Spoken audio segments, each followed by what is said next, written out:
Saudaraku, libero timnas voli Indonesia Fareza Raka Abinaya memiliki catatan paling banyak dalam penyelamatan sukses sepanjang babak reguler Proliga 2024.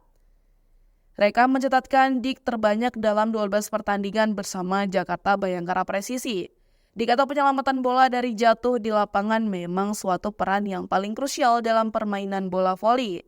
Tak jarang, penyelamatan yang dilakukan seorang libero sangat vital dalam mengubah jalannya pertandingan, terutama ketika ada salah satu tim sedang dalam situasi mendapatkan tekanan. Maka dari itu, penyelamatan bola untuk terhindar mengenai lantai lapangan adalah suatu momen yang heroik jika berhasil melakukan dik dengan sangat baik. Fareza Raka Abinaya mencatatkan 14 kali dik sukses. Tak hanya itu, Henry Adenovian yang juga merupakan libero dari Bayangkara Presisi bahkan menempati posisi 2 teratas. Modal positif dimiliki runner-up Proliga musim lalu untuk menatap babak final 4 nanti. Bayangkara Presisi memiliki 2 libero dengan kualitas yang sama baiknya. Sementara itu, libero Jakarta Lavani Alobeng Prasojo menempatkan urutan ketiga dengan catatan dik sukses. Ketiga pemain tersebut mencatatkan 2 dik sukses selama 12 pertandingan babak reguler. Babak Final Four Proliga 2024 baru akan digelar pada Kamis 4 Juli 2024 pekan depan.